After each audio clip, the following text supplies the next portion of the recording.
去做引产那天，医生问我为什么不要这个孩子？要离婚了，不想生。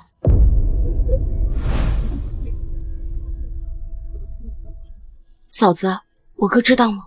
不知道，也不需要他知道。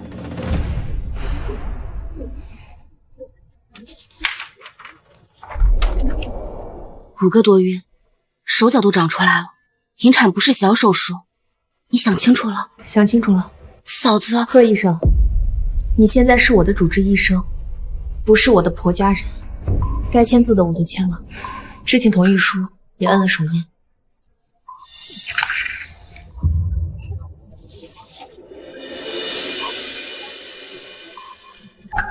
后天上午8点，空腹，带个人陪护。好。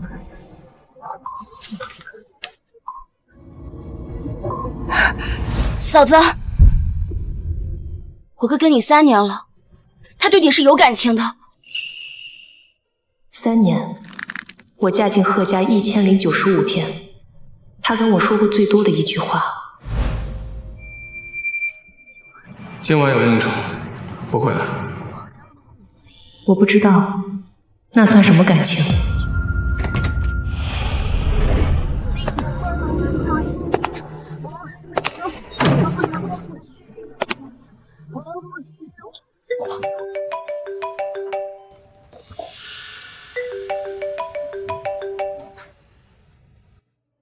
晚上陪我出席一个晚宴，穿正式一点。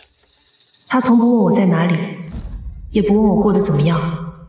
3年来，他给我打电话只有2个目的：一是通知，2是吩咐。听到了吗？好，这是我最后一次对他说好。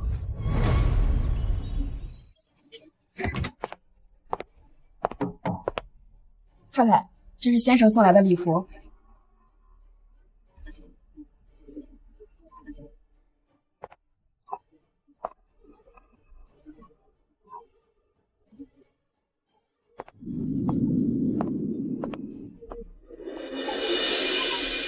这么合身，一定是贺锦州的助理挑的。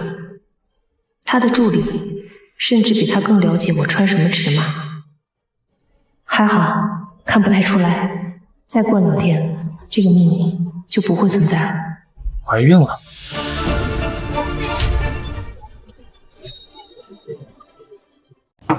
快点，楼下等你。怀孕就让她好好休息。他关心下属，阿瑶，最近回国了吗？拒绝。关心朋友。资产负债冲到78，新增利润全部来自一次性股权投资收益。关心股票，关心财报，关心新项目招标。路上40分钟，4、5通电话，没有一个字跟我有关。本市青年台俊贺锦州，年仅32岁便跻身财富榜单，成为上访者中最年轻的企业家。其背后的贺氏家族更是本地顶尖商业世家，市值近100亿。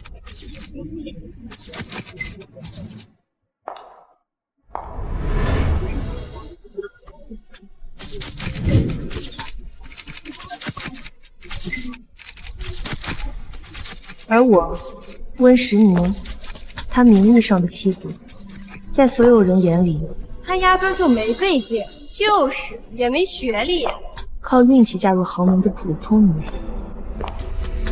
贺总和他挨得还真近啊！就是，他们哪里知道，这个动作不是亲密，是掌权者的所有权，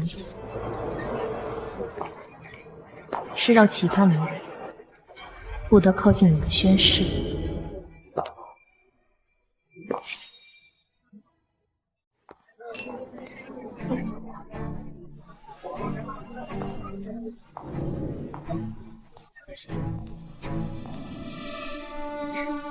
锦州，好久不见。依依，你回来了。3年来，这是我第一次看到他站起来迎接一个人。上周刚回到，本来想早点联系你，但又害怕打扰你工作。这位就是嫂子吧？经常听锦州提起你。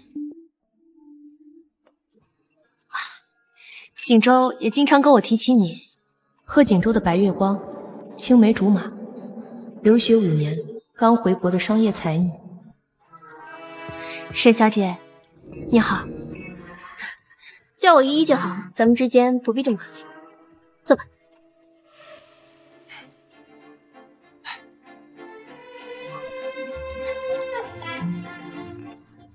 好久不见，下个前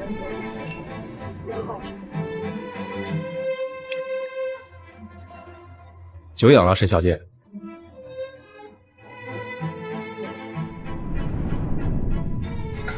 一意不胜酒力，这杯酒我喝吧。这些体贴入微的事，他3年里从未对我做过一次。每次晚宴，我坐在他身边，都像一个透明的摆件。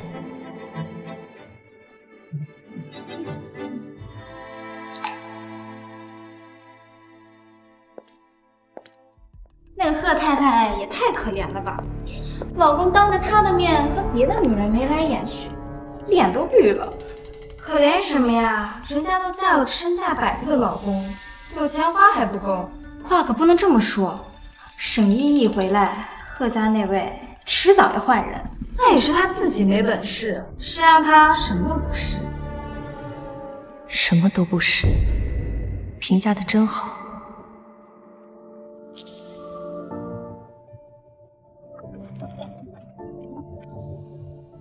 该结束了。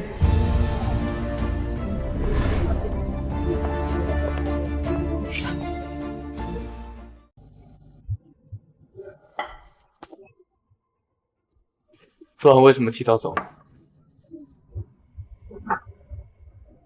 不舒服。不舒服就别喝凉的。这是他3年来对我说过最温柔的话，可他会说这话，是因为锦州，你以后一定要好好对嫂子，她一个人撑起一片家，也不容易。他在演，不过没关系，我也不需要这场戏。曼曼，有空吗？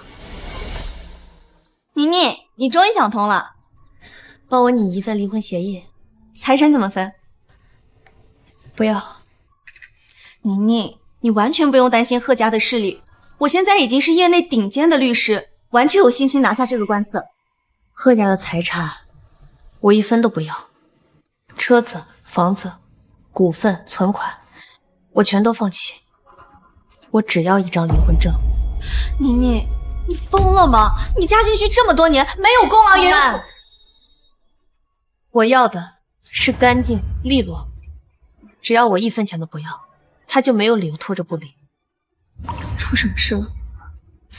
没什么，就是不想过了。对了，你那个工作室现在接了不少大单子，账上趴了不少钱，要不要帮你做个财产隔离？已经做了。看来你确实想了很久。不是很久，是3年。从嫁进贺家的第1天起，我就知道自己不属于那个地方，但我还是强留了3年，因为我以为他会看见我。现在我终于承认，他不会了。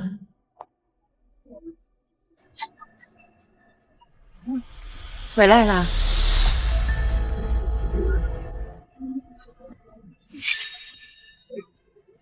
依依来家里做客，我留她晚上吃晚餐。你跟王姐说一声，让多准备2个菜。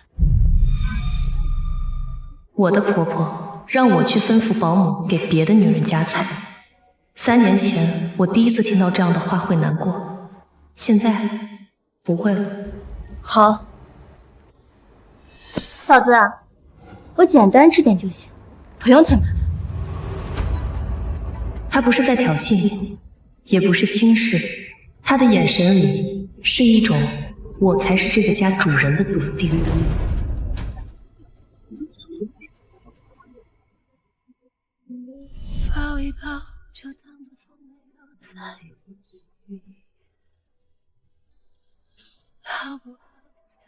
3年的东西不多，我嫁进来的时候只带了2个箱子，走的时候也不会多1件。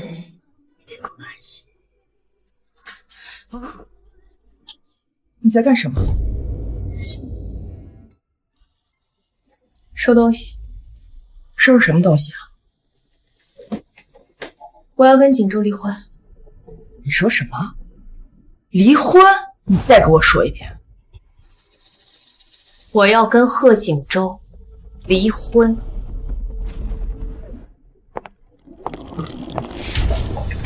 温世宁，你嫁进贺家3年，吃贺家的，住贺家的，你现在说走就要走？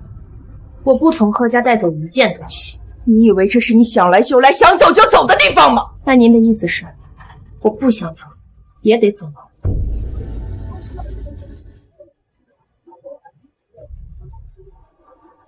妈妈，怎么了？她叫我婆婆、妈妈，叫了3年，宋之华没有纠正过1次。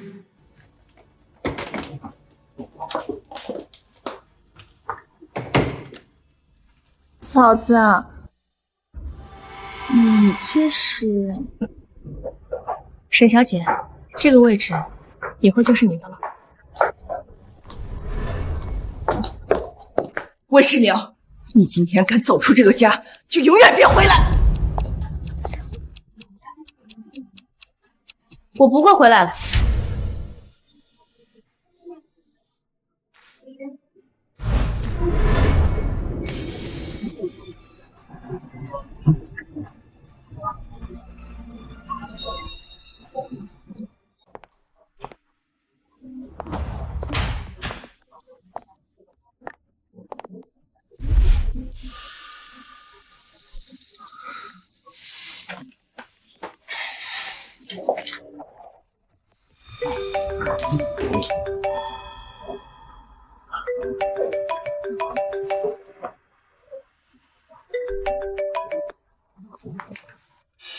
温世宁，你在哪？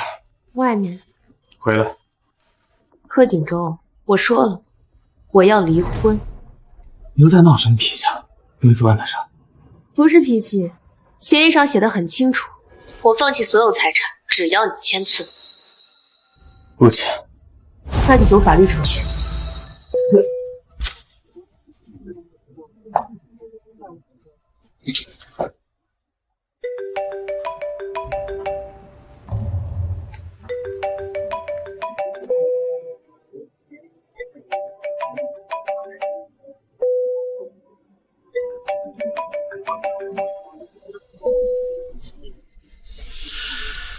这是3年来我第1次主动挂贺锦州的电话。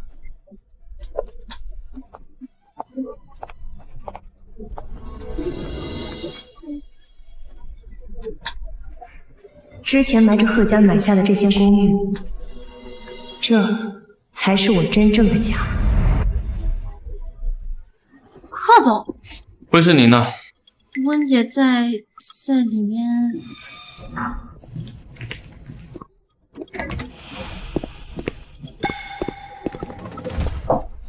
坐。温世宁，跟我回家。我没有家了。你是贺太太，很快就不是。我不要房，不要车，不要赡养费，不要任何财产分割，只要你签了字，以后我们就各走各的路。不签。为什么？没有为什么，贺家不离婚。那你爸妈20多年前不就离了？温世宁，你到底想怎样？我说了，离婚。是因为沈依依。贺锦州，你也太高估你自己了。不是因为谁，只是因为这段婚姻根本就没有意义。温世宁，3年了，你从来没有跟我说过这种话。3年了，你也从来没听过我说话。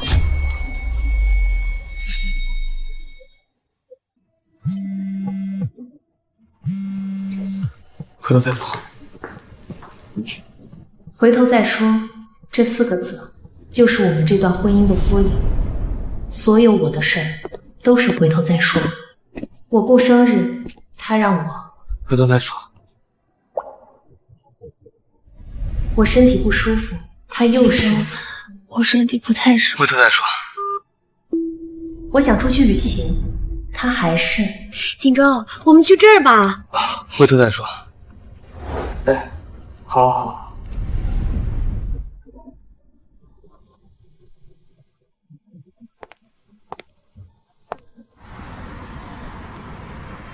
回头，回了3年，一次都没有再说。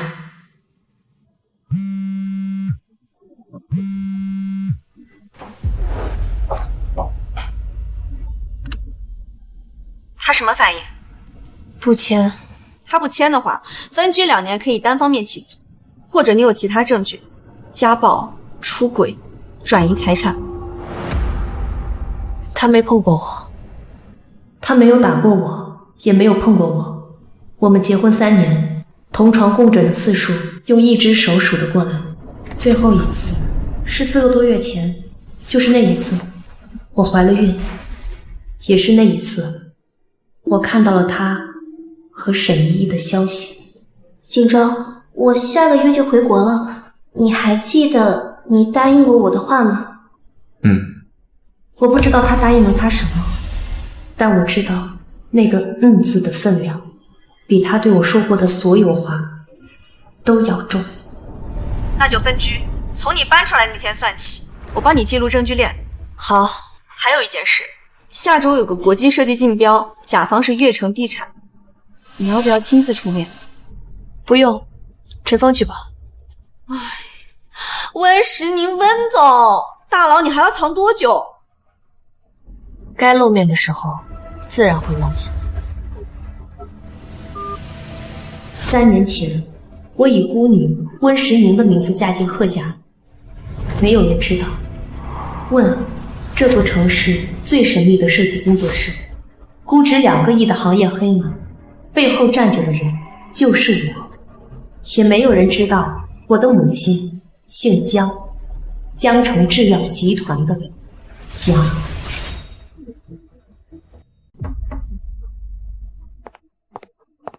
温姐，有个客户来了，点名要见您。谁？名片上写的是沈依依。嫂子，听说你在这儿上班啊，我来看看你。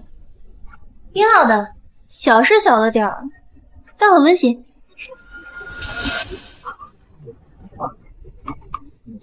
沈小姐，有事吗？也没什么大事，就是来告诉你，锦州已经同意我搬进楚国了，妈妈也很开心，说家里终于热闹。那恭喜你啊！嫂子，你不生气吗？毕竟你可是锦州名义上的妻子呢。我生什么气啊？你不也说了，我只是名义上。我不是这个意思。沈小姐，你今天来这儿，就是为了跟我说这些啊？我来就是想告诉你，锦州不会跟你离婚，贺家也丢不起这个。但你继续耗在贺家也没什么意义。不如我们坐下来聊聊，要多少钱你才肯放手？王林，送客。温实宁，沈小姐，你好像搞错了一件事。不是你没让我走，是我自己要走。区别在于，我不要贺家1分钱。你会后悔的。我后悔的事只有一件。什么？嫁进贺家。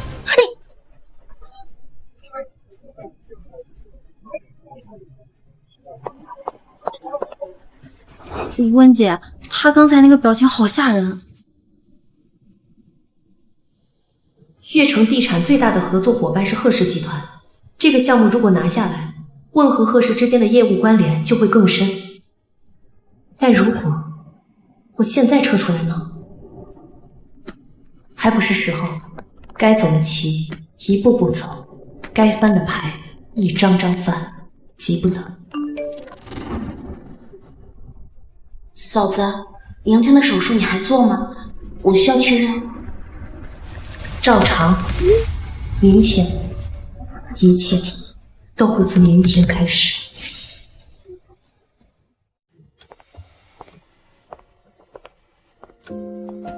妮妮，没事儿，小手术。走吧。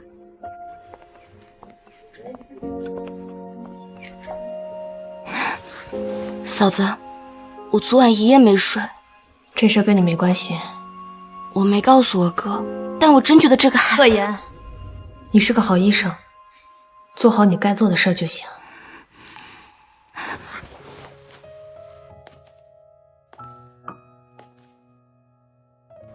快5个月了，如果留下来，再过几个月，这就会是一个完整的孩子。但这个孩子的父亲不爱我。久仰啊，沈小姐。一意不胜酒力，这杯酒我喝。我闺女真是女大18变啊，越来越好看了。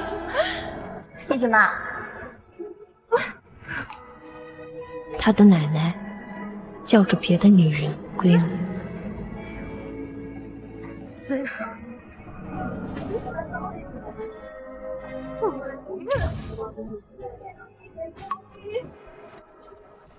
我不要你生下来，生活在一个没有爱的家庭里。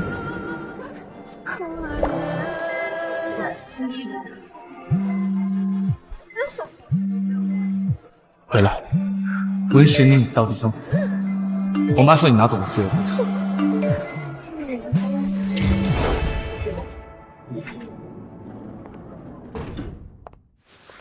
你做的什么手术？刚才护士跟我说让你注意休息至少1个月。小手术。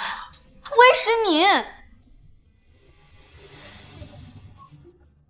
你怀孕了？你引产了？贺锦州的孩子？没有了。你苏曼，别问了。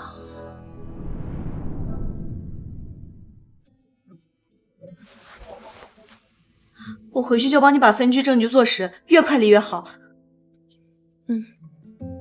妮妮，你先好好休息，我先走了。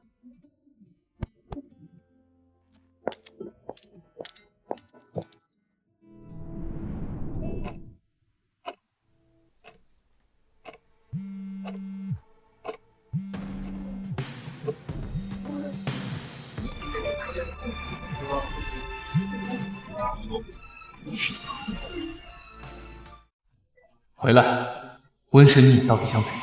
我妈说你拿走了所有东西，你不回来我就当你同意了。依依今天已经住进来了。同意了？他连我搬走3天都等不了，就迫不及待地让沈依依住进来了，甚至还要发一条短信通知我，像是在施舍我最后的体面。祝你幸福，离婚协议请尽快签。拉黑还留着痕迹，删除才是真正的干净。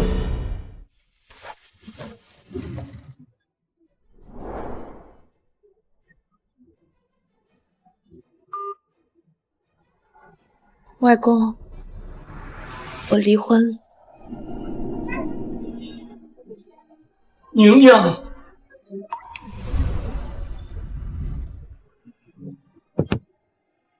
外公，回来就好，回来就好啊！来来来，坐。是不是贺锦州那个鬼小子又欺负你了？不是，是我自己做的决定。哎呀，打小就倔，跟你妈一样。说吧，外公能帮你做点什么？不用，外公，我自己能处理。孩子，听我的，回家吧。江家的大门永远为你打开。我知道你不想用江家的名号，外公尊重你，但要是谁敢欺负你，你……外公，我知道。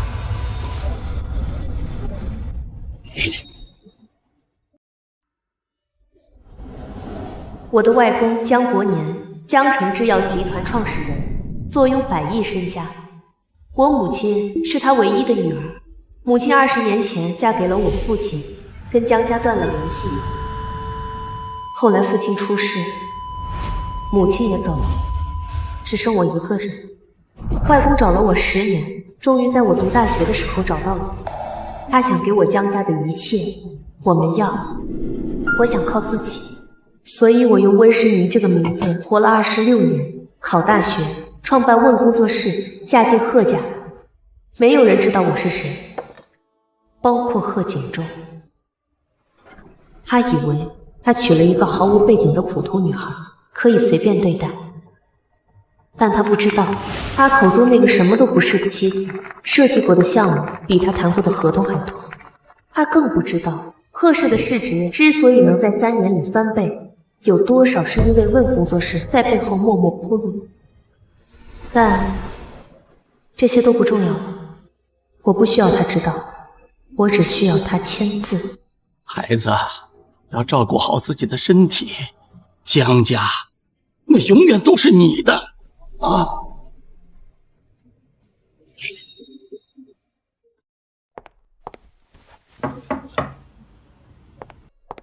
温姐，贺氏集团送来的，邀请咱公司负责人参加明晚新任副总裁的上任晚宴。他回来不到1个月，就坐上了副总裁的位置。贺锦州给他的见面礼可真大方。明天的贺氏晚宴，你去。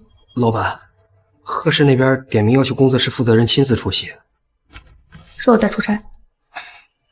好吧，不过最近行业在传一件事儿，有人在查问工作室创始人的真实身份。谁在查？不清楚，消息是从贺氏那边传出来的。盯着点。贺氏会是谁在查我？沈依依还是贺锦州？3年来我藏得很好，问的注册信息层层加密，法人代表是陈峰。就算他们侦查到了，又能怎样？我温实宁从来不怕见光。有意思。怎么了？你猜今天评审会上谁来了？谁？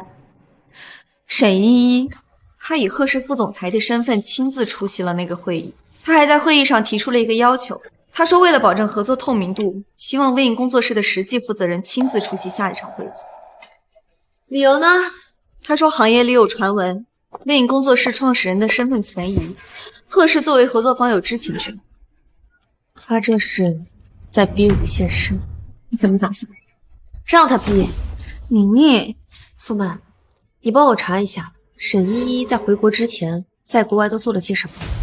跟离婚有关，跟所有事儿都有关。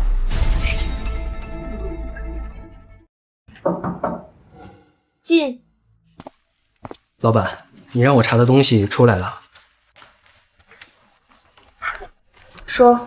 过去3年，贺氏集团经手的大型项目有60%以上的外包设计直接或间接流向问工作室，这些项目的设计费用加起来将近2个亿。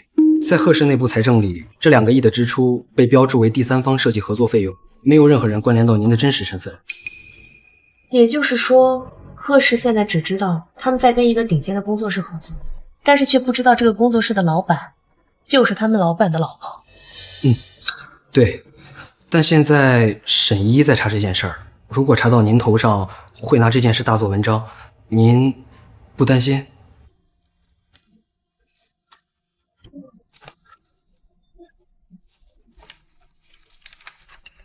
陈峰，我问你，如果问工作室现在取消跟贺氏的所有合作，贺氏会怎么样？短期内不会死，但会很疼。和悦城地产的合作肯定就黄了，后续几个商业综合体也得重新找设计师。保守估计，贺氏的业务量会缩水20%到30%，股价呢？会跌10%到15%，不成问题。先不动，等我信号。好。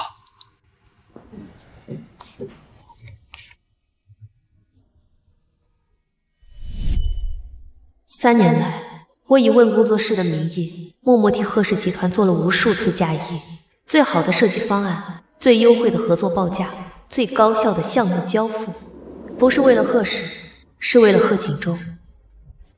我以为把自己最好的东西给他，他总有一天会看到我。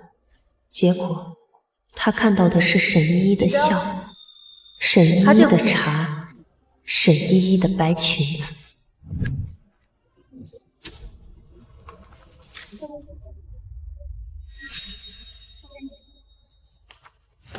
这笔账我不跟他算了，但从今天起，问工作室不再问贺氏书信，我能给的，我也能收。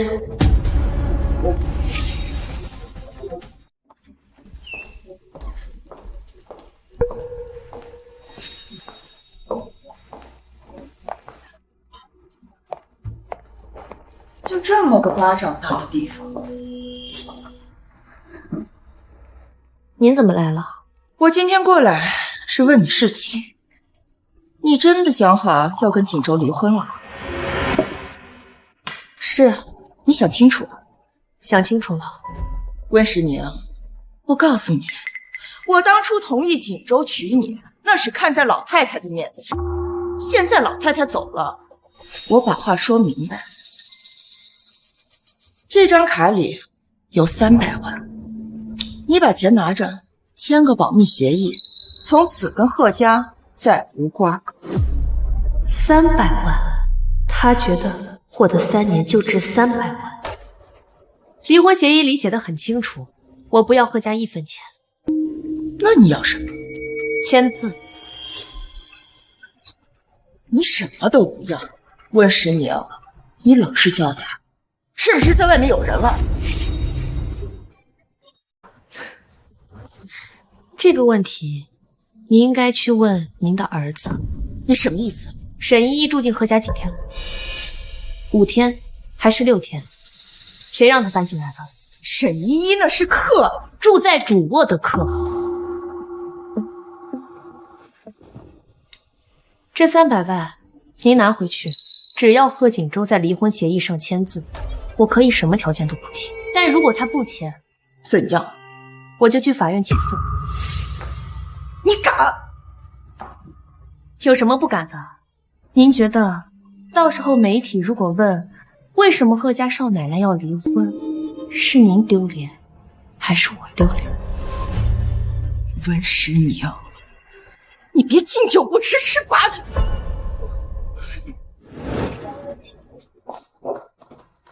这样。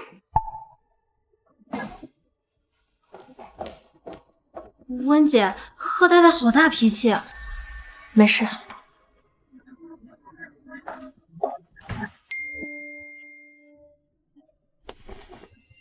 沈依依的背景查出来了，你一定要看看，我一会儿就过来找你。沈依依在国外这5年根本不是在读书，她的硕士学位是买的，在海外期间挂靠在一家设计公司，表面上是设计师，实际上什么作品也没有。这3个获奖记录，第一个是你之前那个团队的作品，第2个是微影工作室2年前的投标方案，他把你的设计改了颜色和排版，署上了自己的名字。这第3个就更离谱了，是3年前你还没嫁进贺家的时候做的一个概念设计，发表在了一本小众设计杂志上。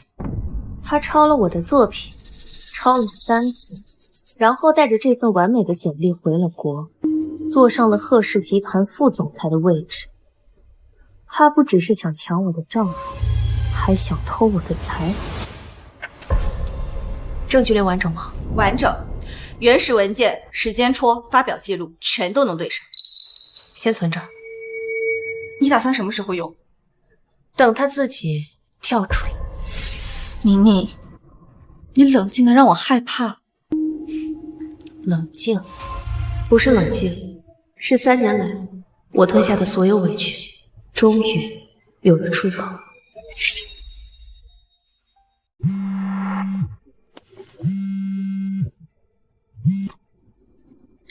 温时宁女士，这里是贺氏集团行政部，宋之华宋女士，请您明天下午3点到贺家参加家庭聚餐。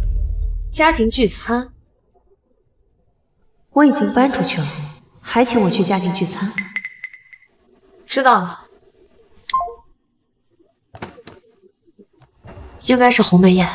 我陪你去。不用，我自己去。你确定？确定。有些账，既然他们想回家算，那就一次性算个清楚。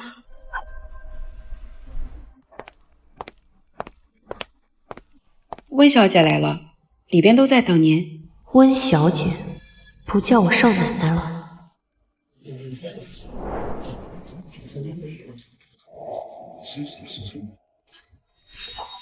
来了，坐吧。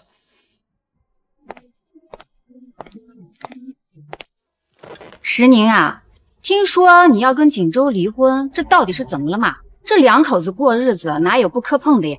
你看这锦州条件多好呀！贺深，今天叫你过来，不是为了别的。锦州的意思是不离，你的意思是要。那今天就当着家里人的面把事情说清楚。温世宁，你嫁进贺家3年，贺家对你怎么样？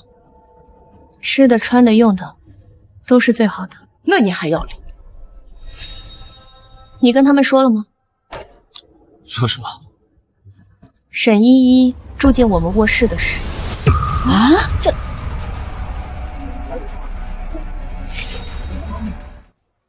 什么意思？你们不还没离婚，怎么就……这沈依依真住进主卧了？我搬走那天，她就住进来了。我的东西还没收完，她的行李就先到。不是这样的，我只是暂住在客房。客房在2楼东侧，你的化妆品放在3楼主卧的洗手台上，你的衣服挂在主卧的衣帽间。刘嫂可以作证。我不清楚。这件事情跟离婚没有关系，依依只是暂住。妈，今天您请我来，无非是想让我当着大家的面同意不离婚。那么我想请问你，是想让我跟沈依依一起住，还是想让我腾出位置成全他们？温世宁，跟我出来。我不出去，有什么话当着大家的面说。3年了，他应该是第一次在我脸上看到这种表情，不是顺从，不是忍让，不是温柔，而是平静不可撼动的决意。贺锦州，你要是再拖着不离，明天我就去法院上诉。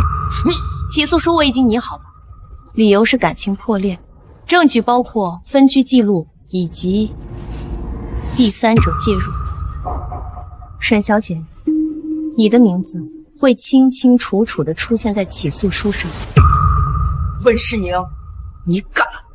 敬酒不吃吃罚酒，这句话是您上次送给我的。这次罚酒来了，您喝还是不喝？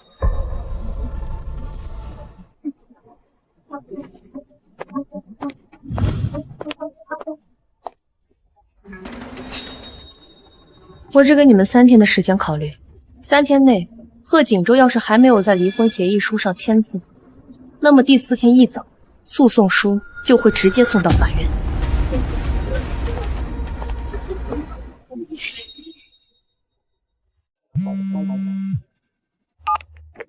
石宁，今早我帮你把离婚起诉书递到了法院。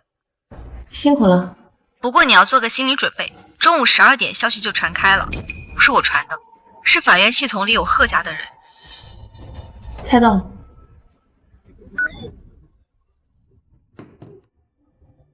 警报：贺氏 CEO 婚变引发市场动荡，贺氏集团今日股价微跌2%。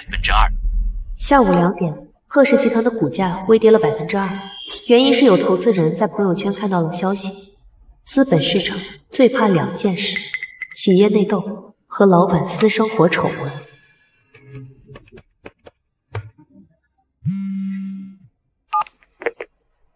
撤诉。签字。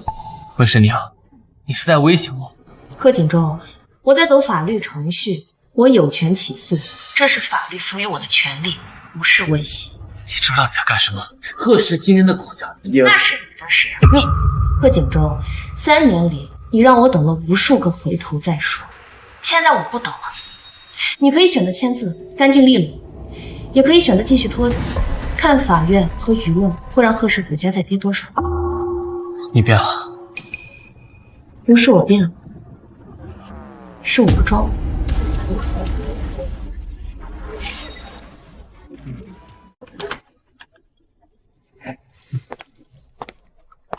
锦州，妈妈让我送饭过来。明白。好。啊，这样我看完会去找你。不是我变，是我不装。累了吧？出去。他是不装。是啊，他婚前是那样。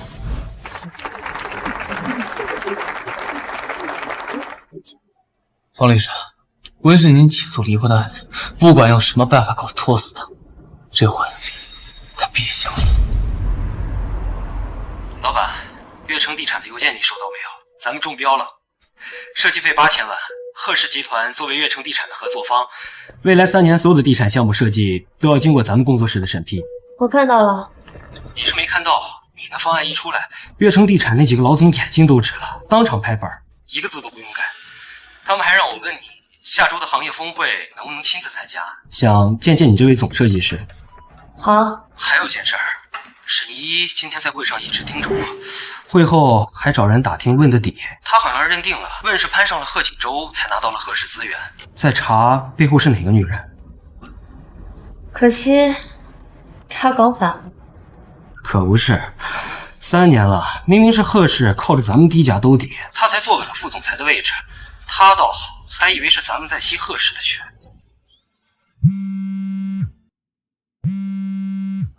师宁，贺锦州在找人调解离婚官司，你明天得去趟法院。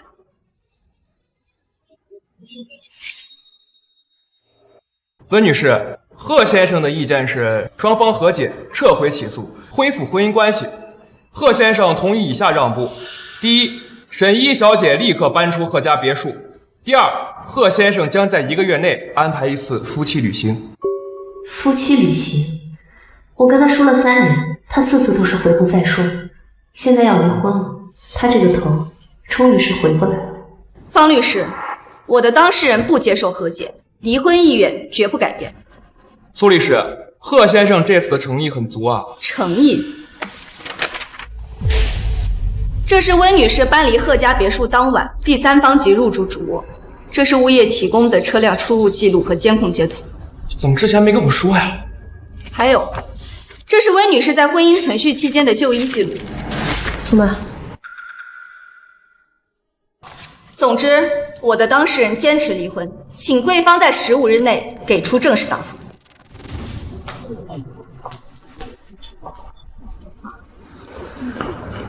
什么就医记录？与你无关。我们现在还没有离婚。作为你的丈夫，我有权知道我妻子的身体状况。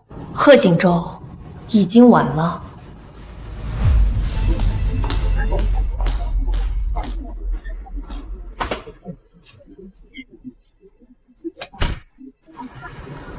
贺言，今晚到家里来，我有事问你。你刚才为什么不把就医记录拿出来？孩子的事儿，你知道，贺言知道，但贺锦州不知道。至少我想，他不应该在这种冷冰冰的调解桌上知道那个孩子的存在。妻子怀孕他都不知道，妻子引产他也不知道，这得是多冷漠的丈夫才能干出来的事。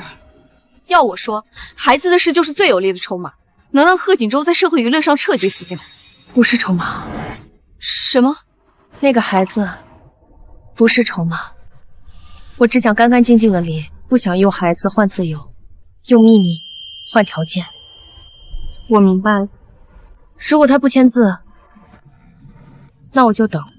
法律规定，分居2年就可以判离，我等得起。那你自己呢？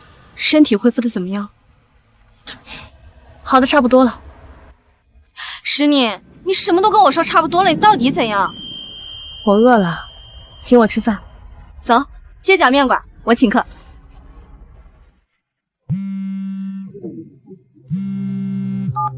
温神仙女士，我是都市设计杂志的记者周凯，我们正在做一期关于温工作室的专题报道，想请温的创始人接受采访，请问您方便联系吗？你怎么找到我的？有人提供了线索，说你可能了解温工作室创始人的真实身份。如果温的创始人愿意出面，我们愿意开出100万的独家合作费。我不认识什么温工作室的创始人，你们找错人了。怎么了？有记者在挖温工作室。谁放的风？猜猜。沈依依。他在竞标会上碰了钉子，查不到Win的底，就找媒体来施压，是想把你逼出去。先让他得意几天。石宁，你到底在等什么？我在等一个完美的时机。他没想到时机来得比我想象的快。Win 工作室创始人身份成谜，质疑声四起，暗指 Win 涉嫌抄袭海归设计师沈依依。老板，网上都在说我们抄袭，我们要不要发声明？不用，让他们说。可是，陈峰，你信不信我？信。那就等着。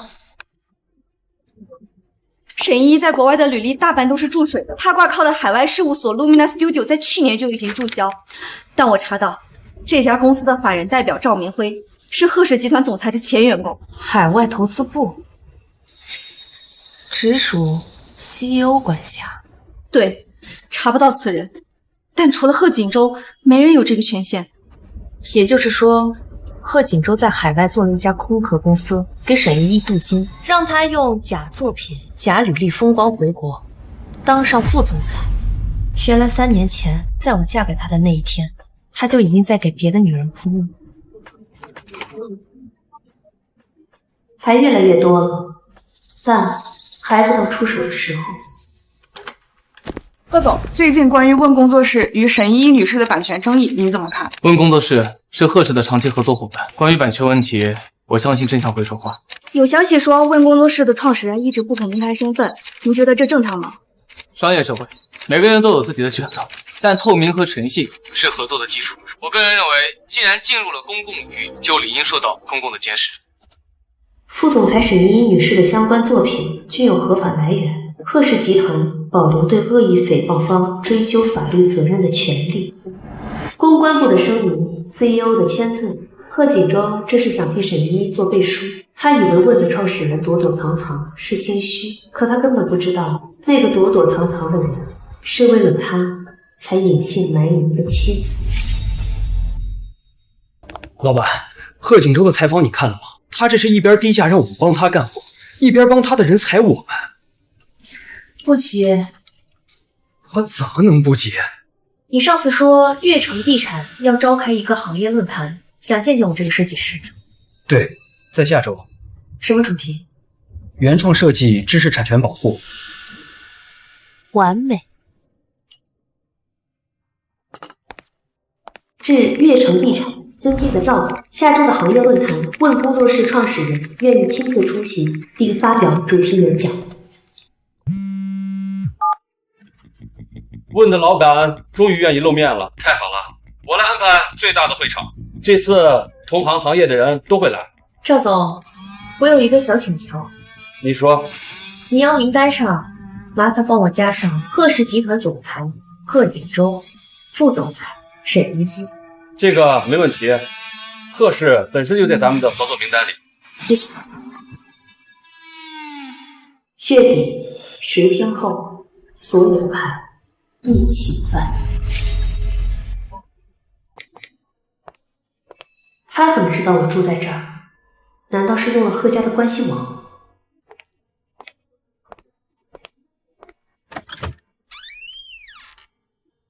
进来吗？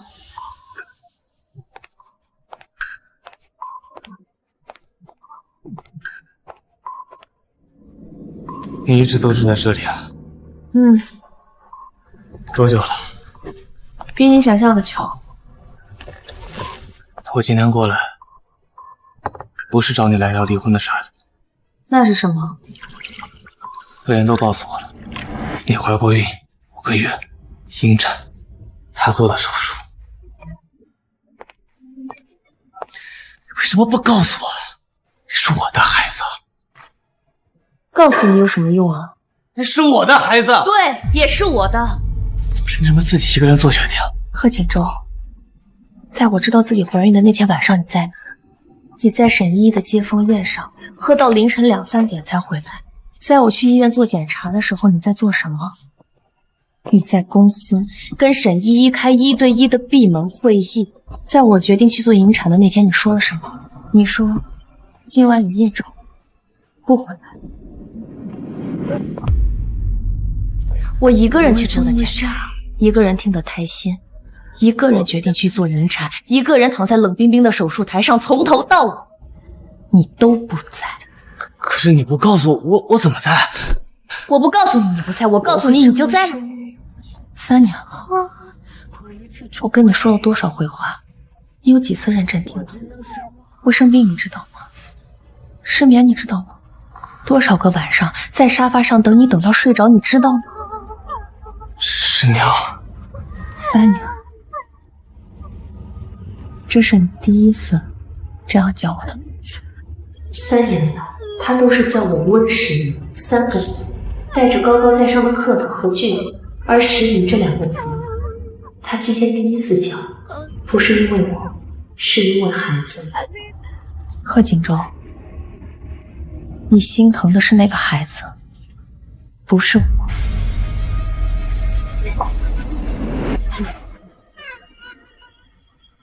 请回吧。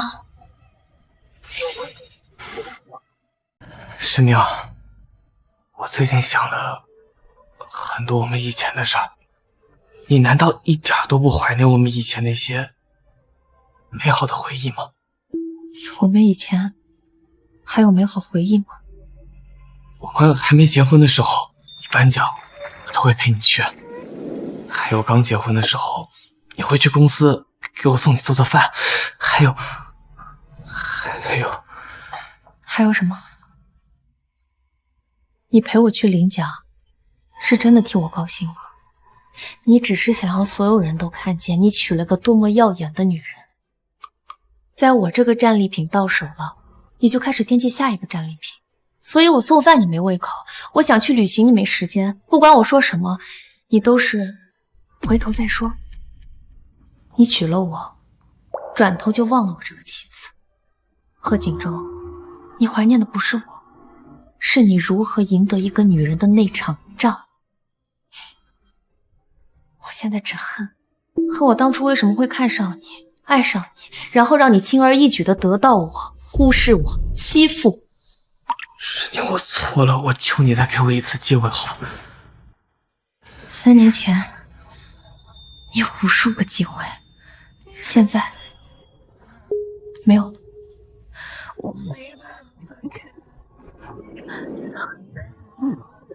菊花。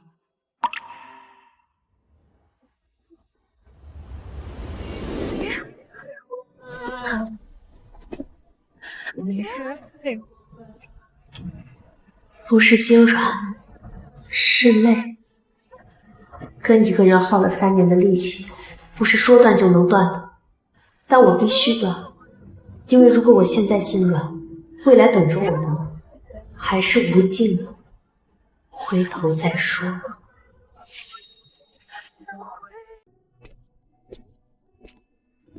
怎么样？他还是想离。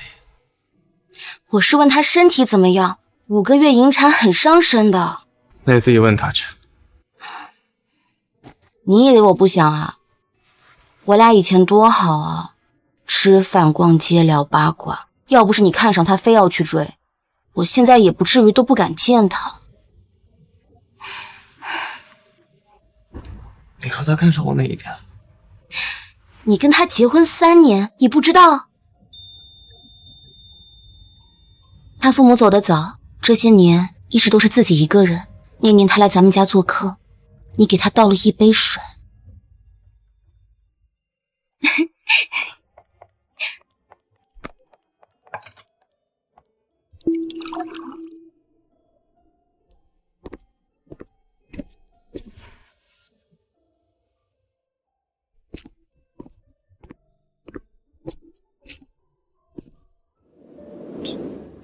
就这。就这，他说他看到你给他倒水的样子，就让他想起了他爸给他妈倒水，然后他就觉得咱们这个屋子有家的味道。但就这么简单的爱意，你也没抓住啊。那我就重新再追他一次。这世上还没有我贺锦州追不到的女人。锦州，我在准备明天行业大会的发言稿，你能来我家帮忙看看吗？我看到石妮发朋友圈说她明天要去参加悦城地产的。再说。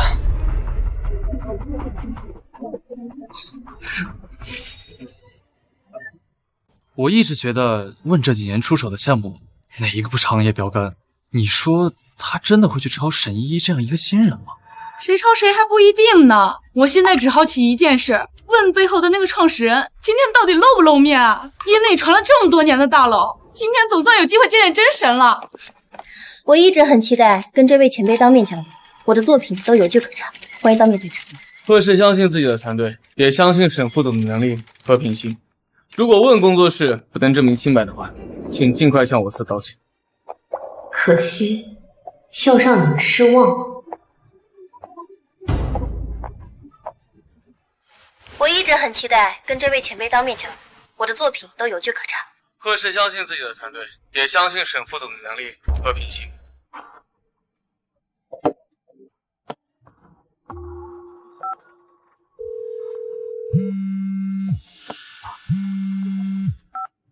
别找了，我在化妆间后台。老板，你真的要上？2点准时。感谢各位嘉宾，接下来是咱们今天论坛的重头戏，问工作室创始人将发表首次公开演讲，有请问工作室创始人闪亮登场。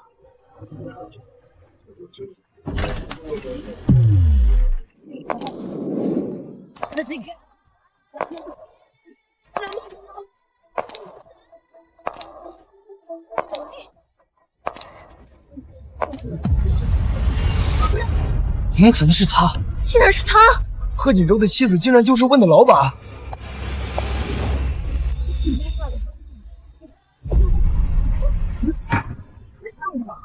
大家好，我是温石宁。大家好，我是温石宁，问工作室的创始人。今天我们论坛的主题是原创设计、知识产权保护。没有什么比亲身经历更有说服力。正是3年前我画的一份概念设计，发表在《精锐设计》杂志第47期。这是某位海归设计师的获奖作品，发表时间是2021年6月，比我的原稿晚了整整1年3个月。问工作室的每一件作品都有区块链存证，时间不可篡改，数据不可伪造。而这家所谓的海外设计公司，在贺氏名下，注册资金仅1万美元。他的法人代表没有任何的设计背景，成立2年后注销。他的唯一功能就是为某一个人伪造完美的履历。怎么会查到这些呢？我没有点他的名字，从头到尾一个字都没提，但所有人都知道我在说谁。最后我想说，问工作室成立了5年，一共完成了127个项目，总设计营收3.6个亿。每个作品的原始文件和版权证书全部上传到了论坛的公开数据库，任何人可以随时取阅查证。这就是问的答案。谢谢大家。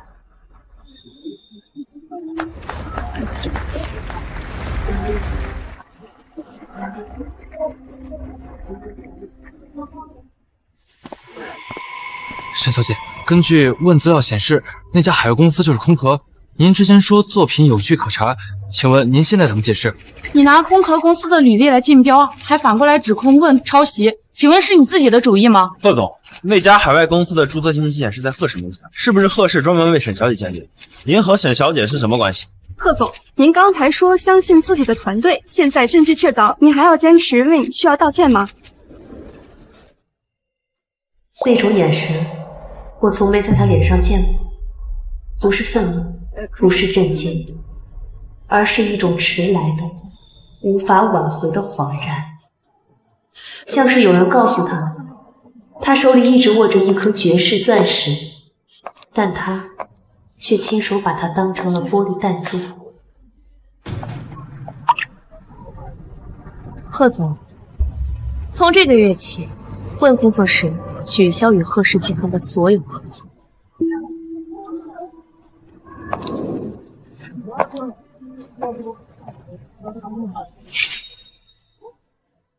据本台最新消息，贺氏 CEO 妻子自曝身份，问创始人竟是隐婚3年发妻。贺总，股价又降了4个点，董事会那边催您赶紧给一个方案。另外，明天的临时股东会，锦州，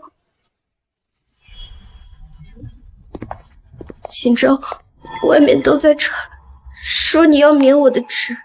我知道作品那个事儿是我一时鬼迷心窍，是我对不起你，可我这么做也只是为了能让你多看我几眼。当年要不是我们家替贺家扛下欠债，那我们家就不会破产。如果我们家没有破产的话，如今能站在你身边和你门当户对的人应该是我。想我小时候还天真的说长大以后要当贺太太，后面你娶了温世宁，我也没闹过什么。如今回国，我也不是想抢回来什么，我就是想离你近一点。外面人怎么说我都无所谓，但你也要赶我走吗？依依，是我对不起你。你们家当年的事我一直都记得，所以你回国，我立刻就给你安排了职位。你说要搬进别墅，我也让你搬了。但这些和今天的事不一样。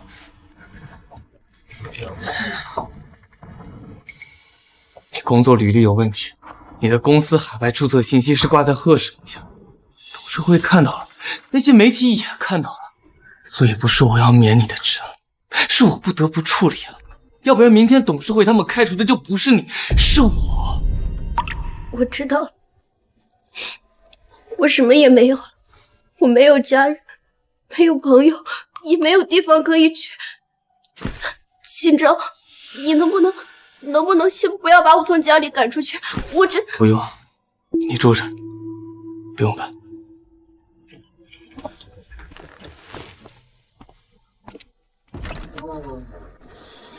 我就知道，锦州心里还是有我的。温世宁，你事业有成又怎样？这个男人，你抢不走。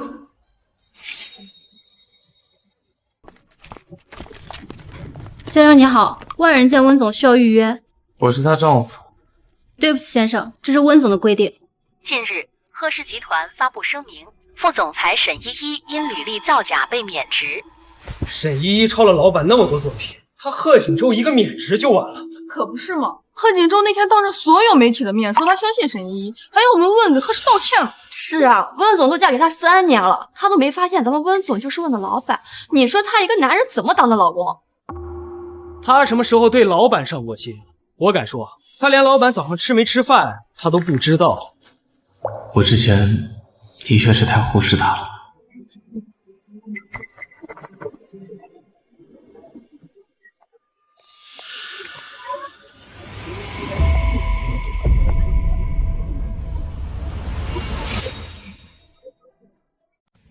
10年还没吃早饭吧？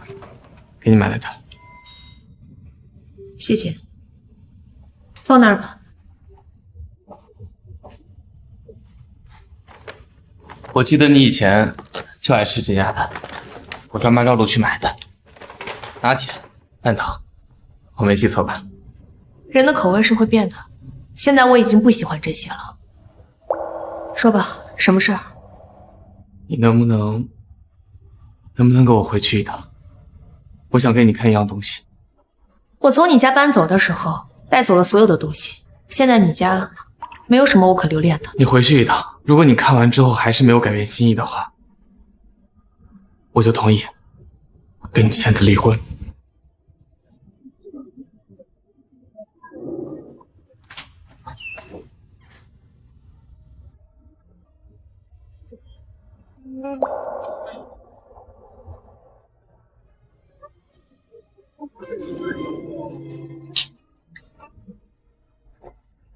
我把咱们之前的结婚照都洗出来了。我们当时拍了很多，你还问我说要不要多打印几张挂在家里面。我说回头再说。现在你看我都打印出来了。你还记得拍这张照片的时候吗？摄影师让你离我近一点，你不好意思，脸都红了。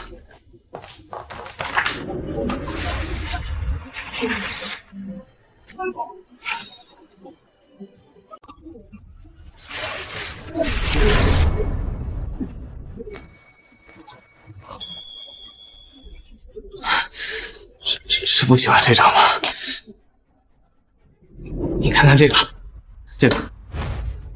景州，你以为的美好回忆，只是你喜欢的，不是我的。醒醒吧！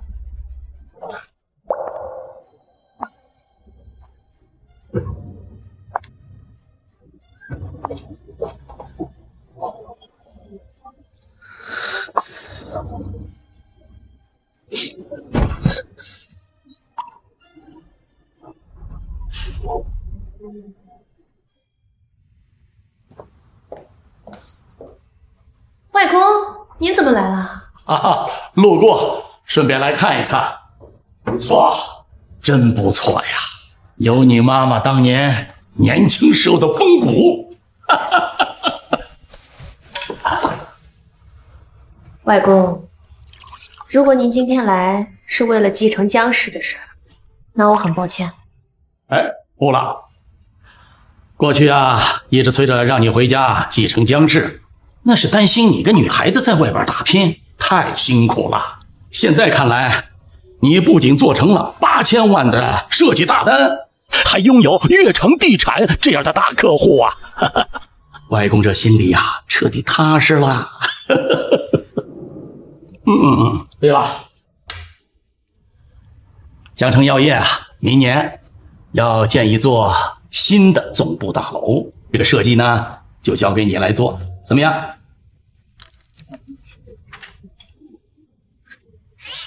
纯商业合作，市场价，不打折。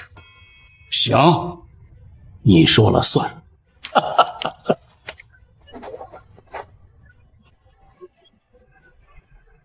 师弟出事了！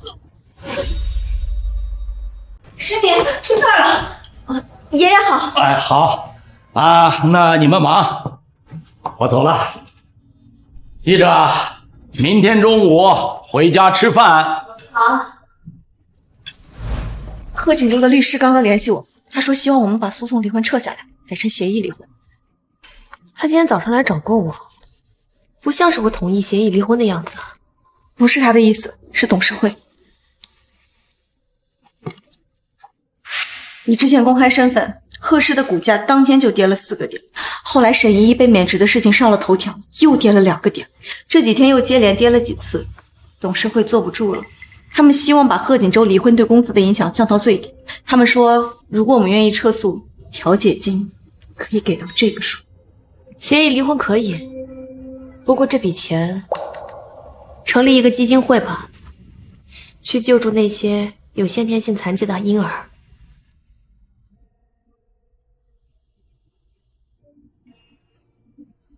让这些孩子在父母的关爱下好好长大。可如果我们撤诉之后，贺锦州他不同意协议离婚，按照规定我们就又要再等6个月才能重新提起上诉。他不敢。贺总，沈依的事儿我就不说了，识人不明，一个履历造假的人，你居然让他做到了副总裁的位置上。还有你结婚3年的妻子，根本就是问工作室的创始人，你居然一点都不知道，整天坐在总裁的办公室里，你脑子去哪儿了？股价这2天连跌2次了，再这么拖下去，跌停板上就坐着我们这一桌人。方律师和温总那边谈好了，撤诉，改成协议离婚。明天就把证领了。我不离，就没有不离婚的办法吗？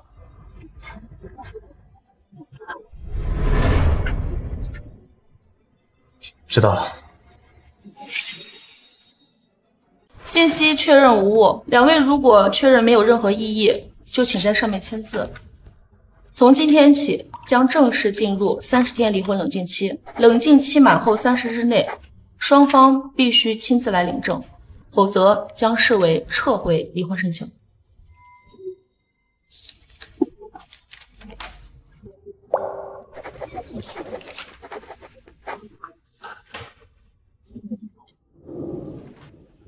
石念，我在想，如果你早点告诉我温工作室的事情的话，是不是就不会走到今天这一步了？你问过我工作室叫什么名字吗？问过我累吗？烦吗？需要帮助吗？如果我早知道，那又怎么样？不过是会多看我一眼，回家多跟我说2句话而已。贺锦州，我不想以一个顶级设计师或者是身价过亿的身份，才能赢得你的喜欢和尊重，那样太不值钱了。石念，我错了，我真的错了。以前是你跟我说的话我没有听，你做的事情我没有看见，但是现在我看到了，并不是因为你是温的老板，而是因为我终于发现这3年里，你为我做了多少，而我还什么都没有还。石念，我真的不能没有你。你舍不得的到底是温石宁还是温？是你，一直都是你。那你把贺氏集团 CEO 的位置辞掉吧。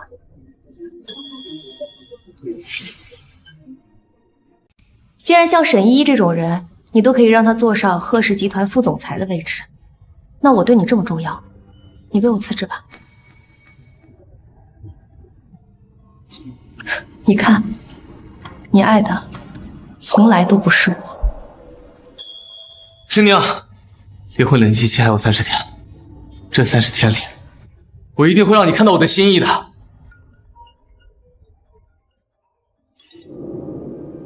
回头再说。喂，外婆，我马上回来吃饭。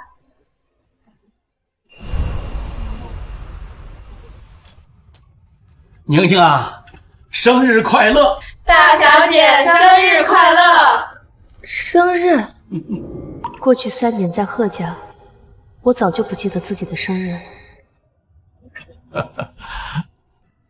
宁宁啊，今天啊，我让厨房专门做了你最爱吃的东西啊！走，张老，小周啊，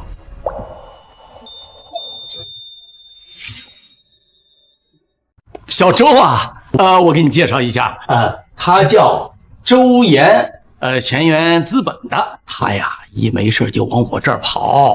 恰巧今天你们都在这儿，认识认识。你好，周岩。温石宁。我知道，问工作室的创始人，很优秀。谢谢。别站着说话了，来来来，坐，走走走。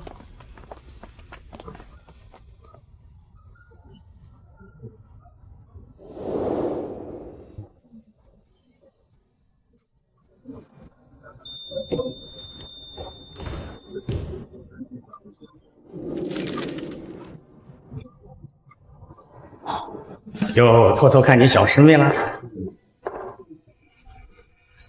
其实你们2个挺像的，放着好好的豪门公子哥、大小姐不做，偏要自己闯天下，骨子里硬气的很吧？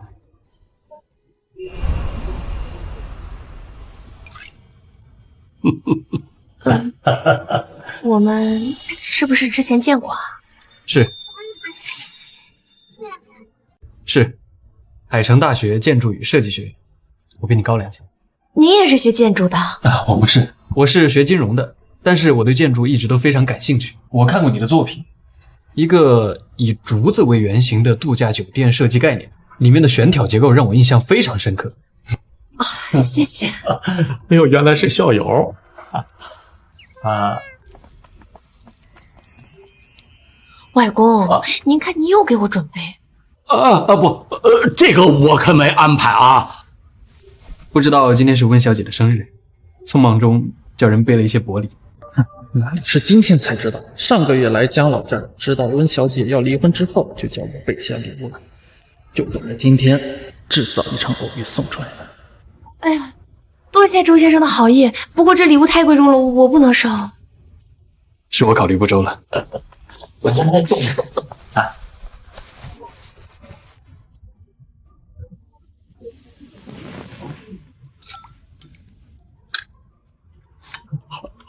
哎呦，没事没事。烫着了，快！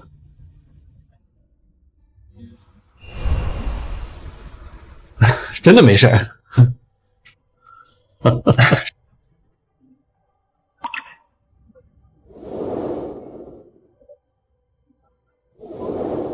贺锦州的爱真廉价。是不合口味吗？啊，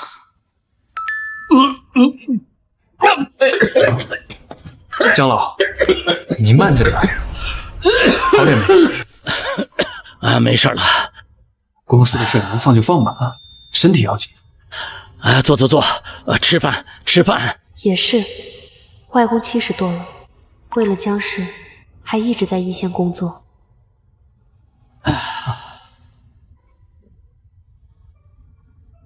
外公，公司的事儿您教我吧。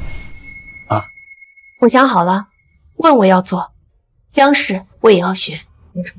以后我不想让你一个人撑着。哎呦，那就太好了！我明天就让人安排啊。哎呀，小周啊，我就盼着这一天呐。多谢你呀！来，吃饭吧，吃饭啊！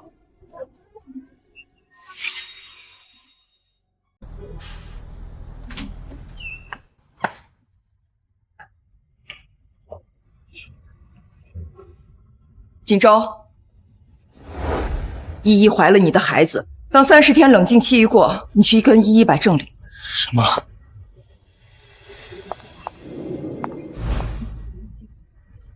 锦州，是真的，我怀了你的孩子。不可能，我根本都没有碰过你，怎么可能怀了我的孩子？锦州，你忘了吗？我刚搬进来的那天晚上，你……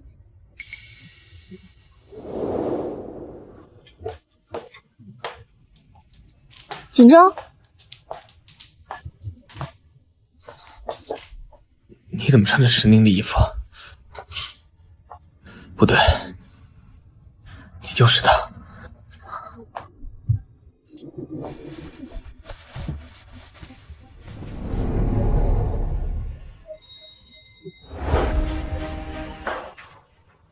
明天去医院把孩子打了。锦州，你说什么？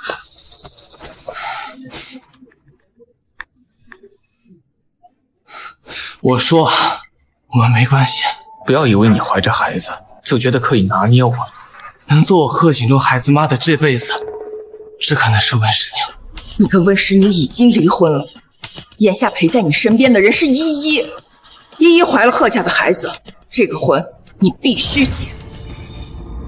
董事会在逼我签字，你在家逼我再婚，你们一个两个都在替我做决定。有谁问过我想不想离啊？谁问过我想跟谁过？你们有谁考虑过我的感受？妈，我是你儿子，不是你的提线木偶。我妻子也不是看你心情的工具。把贺氏集团 CEO 的位置辞掉吧。是你说的对，我只有真的独立出来，才能做到真正的自由。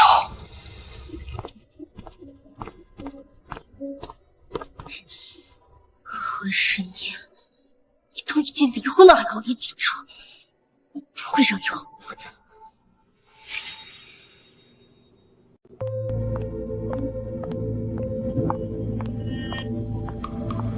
我来是告诉你件事儿，我怀孕了，3周。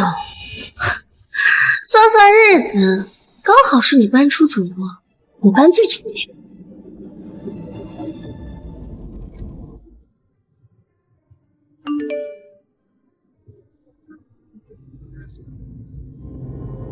贺锦州让沈依依搬进主卧了，你还在医院吗？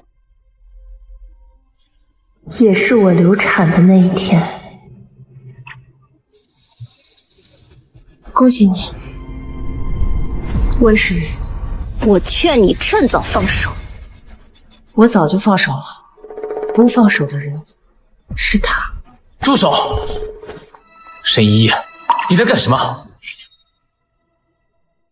谁让你打扰诗宁的生活的？锦州，你还护着他？我肚子里可是有你的孩子，我们才是一家人。走。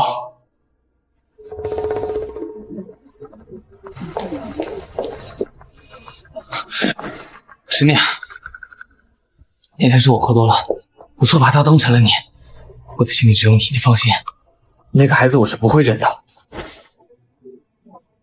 贺总，你现在跟谁过夜，要跟谁生孩子，我都没兴趣，也跟我没关系。会没有关系啊，我已经想好了，这婚我不离。之前你不是让我辞职，就是会觉得我离开了贺氏什么都不是。我想过了，你说的对，我现在这个位置，谁都能压我一刀。董事会，我妈沈依，谁都可以逼我做我不想做的事儿。这个位子我不要了，我要向你证明，我贺锦州就算是离开贺氏，没有这些资源，我一样可以重新站在你面前。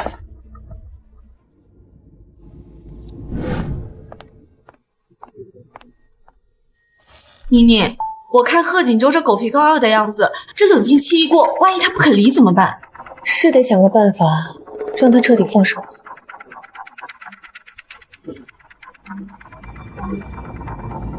今天我们来江氏，不是跟高层开会吗？贺锦州来这做什么？还能干什么？追妻火葬场呗。爱的情深不能自抑，还是赌你喽。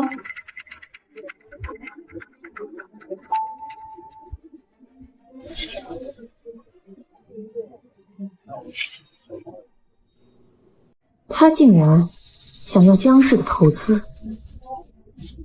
苏曼，通知高层会议延迟，另外放个风声出去，就说江氏制药新上任的女总裁是一个年过半百，身材极度丰满，私生活极度混乱，且喜欢对长得帅、年轻的男下属关怀备至的老女啊！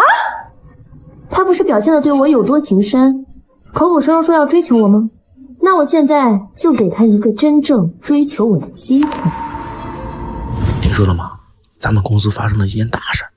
前段时间公司来一个女总裁，哎呀，听说都50多岁了，长得跟猪刚烈一样。何止呢？听说她最喜欢在办公室里亲自指导那些年轻俊俏的男合作方。谁要是想要拿到合同啊，指不定得脱层皮呢。真的太荒唐了。浩总，我们江总这边有请。好，呛，居然还敢去！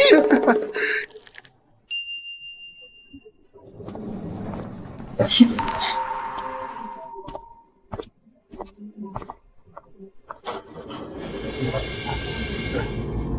又来一个送上门的俊俏小奶狗，等会儿贺总上去，把时间古董茶都不剩了。真是有的他受的嘞。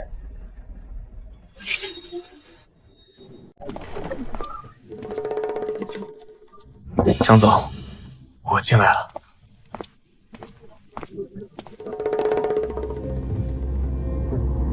江总你好，我是贺锦州。过去在贺氏，我全权负责多条核心业务线。如今我想脱离贺氏董事会，单独出来发展，特地带着新项目来向您争取投资。听说贺总在商业上的手段了得，可怎么连身边的人都管不好，放任那个沈依依简历作假、抄袭，还担任了贺氏的副总裁，差点连累了问工作室。江总您说笑了，我已经罢免了那个沈一的职务，彻底断绝了跟他一切往来。是吗？可我听说你最近还在打离婚官司，一个连自己家庭和婚姻都经营不好的人，我怎么相信可以经营好我们江氏的百亿项目？江总，在这段婚姻里，我问心无愧。是我那个妻子，她成天在外面跟各种各样的男人勾勾搭搭，甚至跟我结婚，都是为了图我的财产。我究竟是下到什么地步，才会看上这么个厚颜无耻的男人？江氏可以给你投资，不过你得先处理好自己的家事。希望我们在下次见面之前，贺总在法律层面上是绝对的单身。好。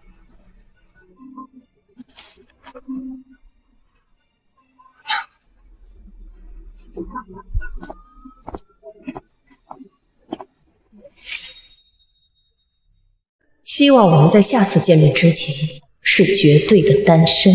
他声音怎么这么耳熟？算了，大概是谁跟他像的。贺总，我打听到了前沿投资的周岩总裁联系方式了，您看要不要？好，能得到前沿的投资，那才是最好的。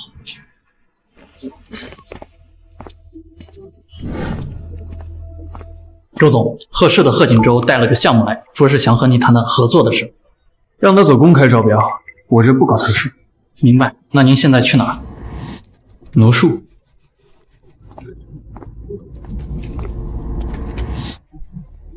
周总，我往这边挪一点，行吗？对，就这儿。宁宁，你回来的正好。我跟你说呀，周岩在百忙当中啊，帮我来搬花。这大盆发财树啊，可沉着呢，管家都搬不动，他呀抱起来就走了。你说他劲儿大不大呀？周先生，您再教，他来做的歌就要烂了。抱歉。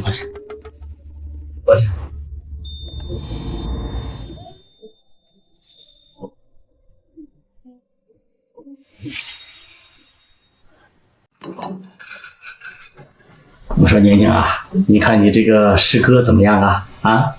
我觉得还是知根知底儿的好啊！你看他啊，根子正又能干，还知书达理，总比那个贺锦州好得多嘛。外公，我现在都还没从上一段婚姻的泥潭里爬出来，现在谈这些不合适。哎呀，怎么不合适啊？你总不能啊！我今天呢，就是来挪树的，顺便想吃个便饭啊！对，先吃饭啊！先吃饭。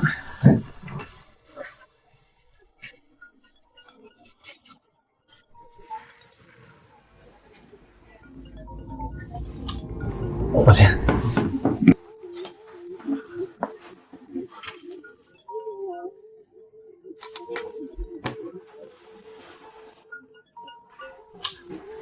周总，贺锦州的电话不接吗？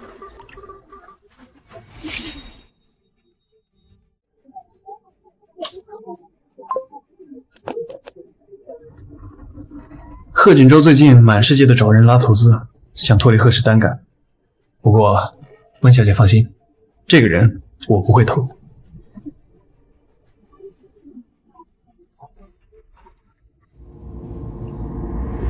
今天天气很好啊，太阳很不错。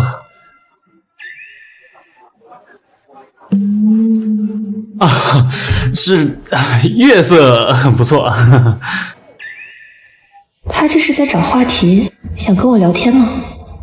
真可爱。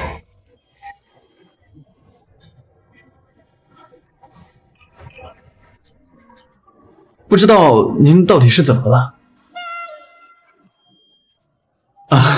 抱歉，在来之前呢，公司里的05后说我年纪大，怕会和温小姐有代沟，所以就教了我几句网络热梗。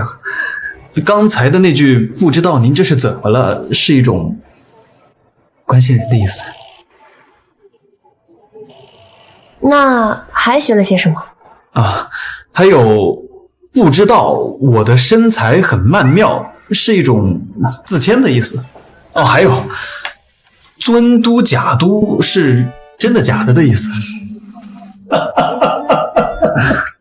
很久都没有看到莹莹这么笑过了啊！赶紧吃饭，吃饭啊！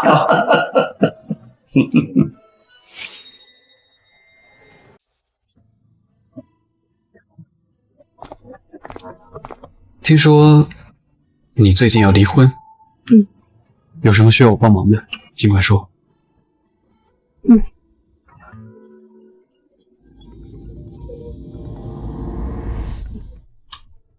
周总，他今晚不止一次打来，还是接一下吧，万一有什么急事儿。好，那你就先回去吧，别站在风口。慢走。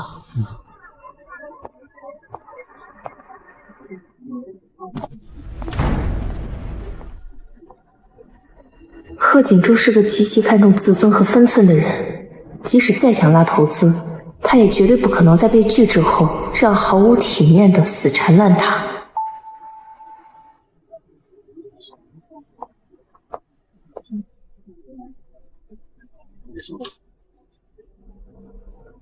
对，吃完了。老板，我看到您了，马上就来。周总，您把我的手机号码改成贺锦州这一招真是一绝。饭局上让温小姐看到贺锦州来电，既巧妙地表了态，说明您坚定地站在她这边，又顺势踩了贺锦州一脚，想必温小姐肯定感动坏了。她很聪明啊，现在她是已经知道了。走吧。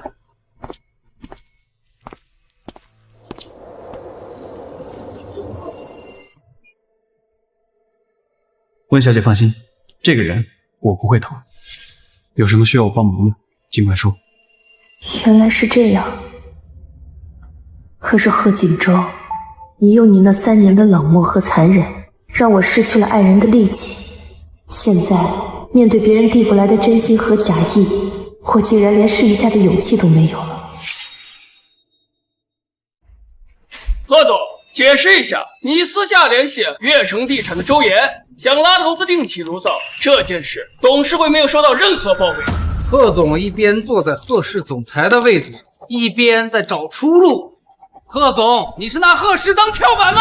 让依依的事情才过去几天，股票还没涨回去，你就给董事会捅了这么一刀。贺总，我看你这个位置坐腻了。董事会的意见很明确，罢免贺锦州的总裁位置，即日生效。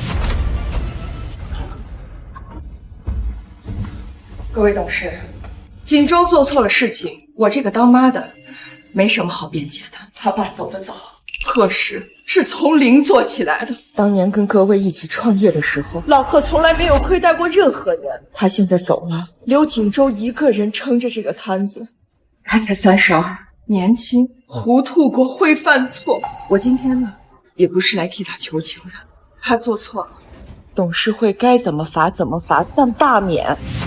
老贺如果还在的话，你们会当着他的面把他的儿子赶出公司吗？看在老贺的面子上，位置可以留，但有一个条件。听说江氏新上任的女总裁对锦州有点兴趣。贺总，你既然坐在了总裁这个位置上，就该趁机会拿下江氏的投资，好让大家看看你的能力是哪里。没问题，锦州明天就去办。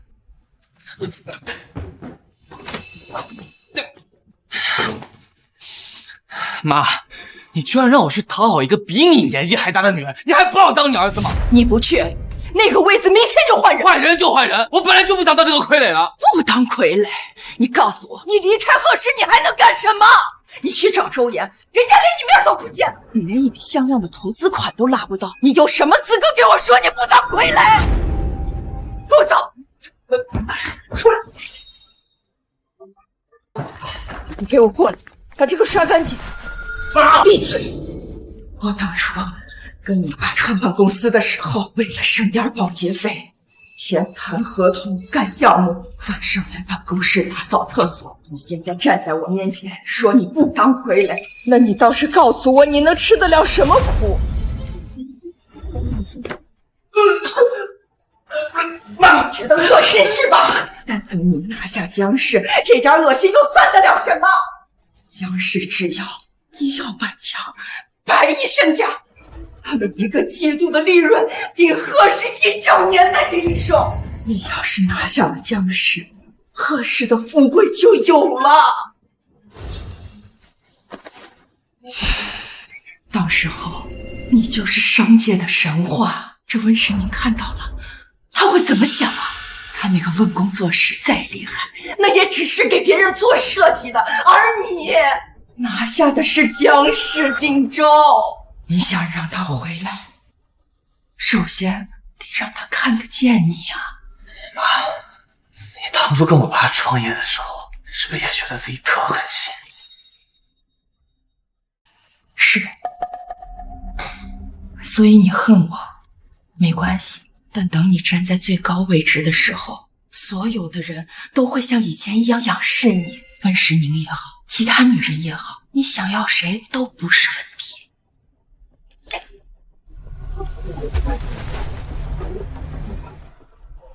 妈，让我觉得恶心，但我更恶心的是，我居然觉得你说的对。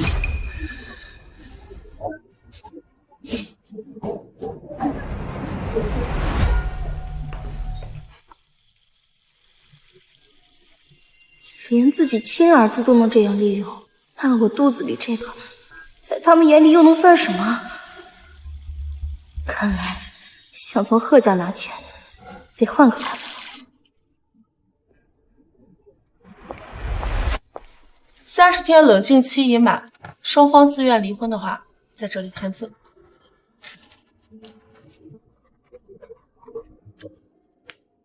申明，过去这3年，是我对不起你，让你受委屈了。从今天起，放你自由。哼，要不是我知道你在2个小时后约见了江氏总裁，我还真要被你这副深情无愧的嘴脸给骗到。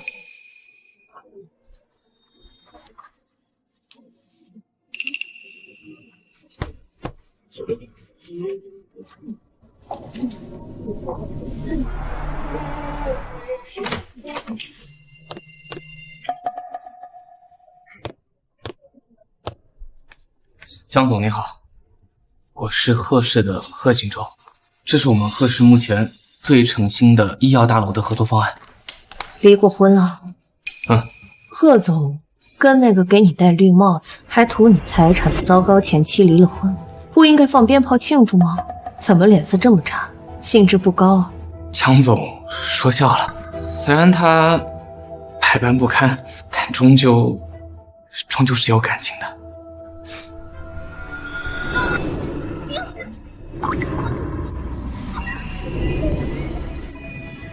原来这些你都知道。怎么会是你啊？怎么会是你啊？当然是我，那个在你口中找野男人给你戴绿帽子前妻。你是在耍我，从头到尾都是你故意设的局。所以你之前让我单身来见你，就是故意骗我签字才说的。是。温实宁，你比我厉害。我贺锦州活了30多年，还从来没有被人当猴一样耍过。你赢了，你现在满意了吧？看我像一条狗一样在你面前摇尾乞怜，然后再亲手把绳子掐断。你现在是不是很得意啊？不，贺锦州，我只想要一个干净利落的结束，但你不愿意给我这个结束，所以我只能自己。申明，我错了，我真的知道错了。孩子的事情我不知道，如果保安，贺总情绪失控，把他请出去。温世宁，不是你，我如果早点知道的话，我就温世宁。你没有早点知道，我也没有早点醒悟。这3年，我们扯平了。爸，我已经把钱打过去了，再忍忍，等我彻底拿下锦州，咱们沈家就能发达了。沈一呀，我在外面像条狗一样给贺氏找活路，你呢，就知道拿着贺氏钱往你这个破产娘家里钱。温世宁以前坐在贺太太这个位置上的时候，根本你这么不懂事儿。所以温世宁跟你离婚了。你但凡做出一点好丈夫的样子，他好歹之前是爱过我的，怎么舍得跟你离婚？闭嘴！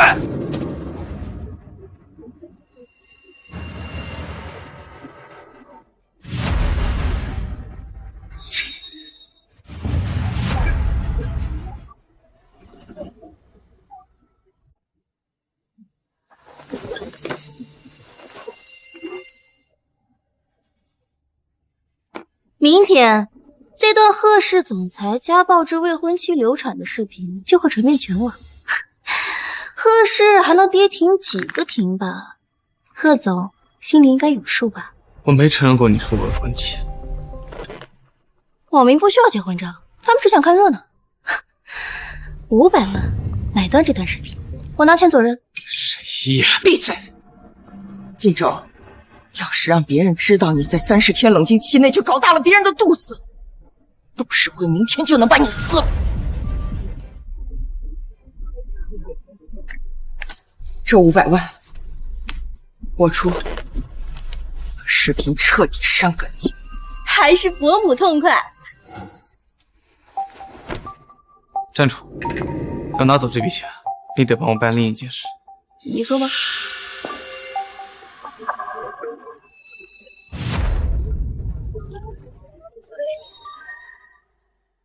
据悉，问工作室创始人温实宁近日就任江氏董事长，传闻其与江氏前董事长往来亲密，职位来路存疑。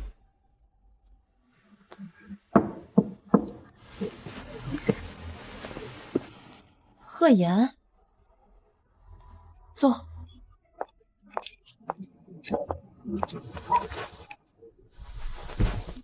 嫂子，不，实宁，我来是替我哥道歉的。今天的新闻是他让沈依依找水军造的谣。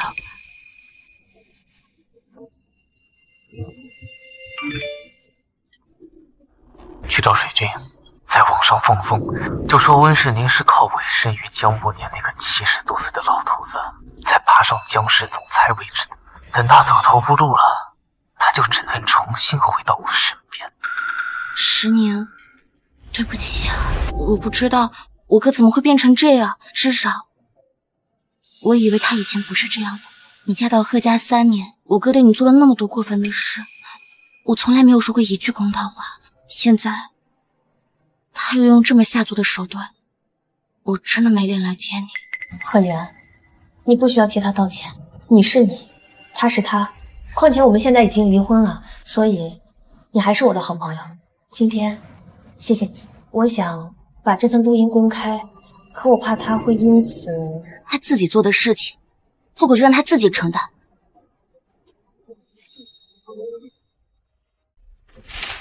贺锦州，你长的是脑子还是毒瘤？居然干涉江氏，你是存心想让贺氏破产，是不是？不是，那个录音是合成的，是沈依依她陷害我。江氏集团发通知了，让你赶紧去公司楼下赔罪，快！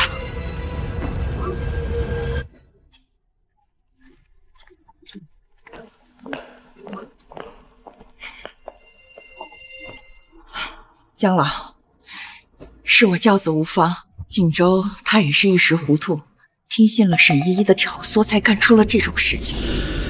今天我们特意撕下老脸来给您赔罪，快说对不起。贺锦州，你真的觉得自己错了吗？温氏，这个拜金女，宁愿天天跟江伯年这个能当你爷爷的老头混在一起，也不愿意踏入贺家。你让我恶心。他是我外公，她是我孙女。江氏的亲孙女，温的创始人。温世宁，你藏得够好啊！你放着这么多显赫的身份不告诉我，在贺家洗做饭，是为了看我笑话？我们结婚3年，你回过几次家？在你眼里只有算计、利益和高高在上的精英人物。我生病的时候你在应酬，我被沈依依羞辱的时候你在护着她。你今天之所以站在这，不是因为你后悔伤害过我，而是你发现你得罪不起江氏。像你这种人根本就不配谈爱。贺氏的人都给我听好了，如果不把欺负我孙女儿的罪魁祸首处理干净的话，我江氏制药今天将对贺氏全面做空。不仅是江氏，我们前沿资本即刻起断绝与贺氏的所有合作。周岩，周总，我们两家合作这么多年，你为了一个女人要跟我贺氏断交？贺总，别太高看自己。这些年月城之所以容忍你，仅仅是因为看上了魏影工作室的设计，你还真把自己当回事了？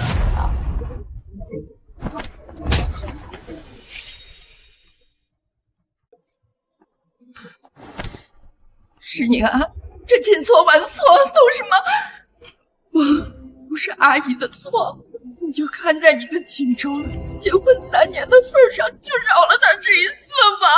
宋女士，我这么多年在你家，难道你对我的冷嘲热讽和呼来喝去还少吗？有其母必有其子，贺锦州变成今天这个唯利是图的模样，你公不可？外公，我们走。从即日起，我江氏旗下所有的医疗机构绝不允许他贺氏人踏入半步。通知下去，悦城地产名下所有的商业步行街和高端门店，即刻起将贺氏母子列入黑名单，永远禁止入内。周岩，你为什么会处处维护他？这跟是你什么关系啊？我是他的追求者，少在这装生气人设。要不是看着他背后的江氏还有显赫的身份，这个狗要去贴着他。我在很早以前就已经爱上他，不管他是谁，对我来说都一样。温实宁也好，江总也好，落魄也好，风光也好，我都是追的。说起来，我还得谢谢你呢，你娶了一个自己不喜欢的人，倒把我喜欢的人放出来。江总，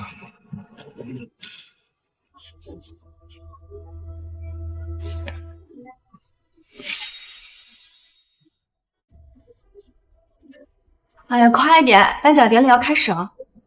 哎，那人怎么看着有点眼熟？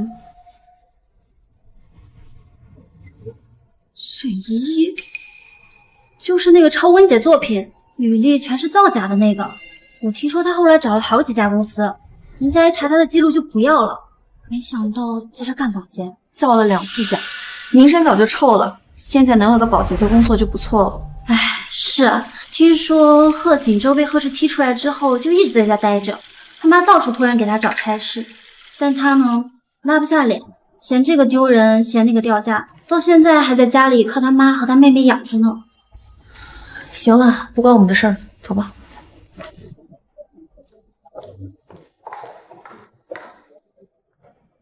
本届年度商业领袖大奖获得者，江氏集团总裁，问工作室创始人温实宁女士。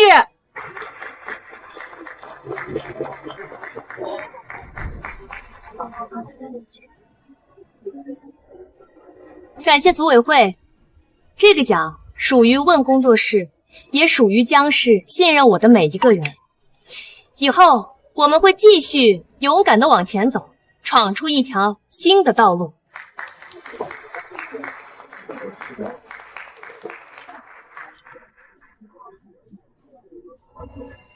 老板，去年有人说温是最大的黑马，今年就改口叫常胜将军了。恭喜温总。温总，恭喜了！我是贺氏的新任 CEO， 姓方。贺氏之前和温氏有过诸多的业务往来，虽然前任在任时闹得有些不愉快，不过都是过去的事了。生意嘛，利益为主。温总觉得呢？方总，问工作室和贺氏的合作已经结束了，我不打算再把这件事情翻出来，但我也不打算翻篇。合作的事不必再提。温总，拒绝合作也没关系。不过我一直好奇，你一个女人，凭什么短短几个月，就从一个离婚主妇爬上江市总裁的位置，又拿奖金，又拿项目，这速度，怕是连圈内混迹多年的老前辈会有些自愧不如吧？正经温总，凭什么混到今天？方总，温总凭的是5年完成127个项目，设计营收3.6亿。过去3年的项目全都是他带着万做的，这些数据网上都能查到。你上任之前没做功课吗？还有悦城地产8000万的设计大单，在行业论坛上当着全行业的面大家审议。方总觉得这些还不够吗？方总，我们温总拿这个奖可是我们组委会全票通过的。方总，没关系，以后嘛，各走各的路。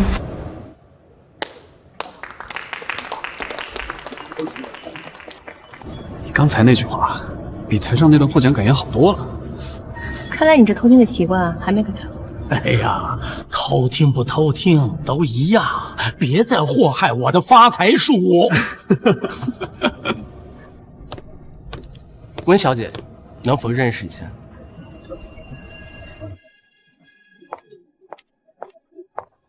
在这一刻，她不再是谁的太太，不再是谁的附属品，她只是她自己。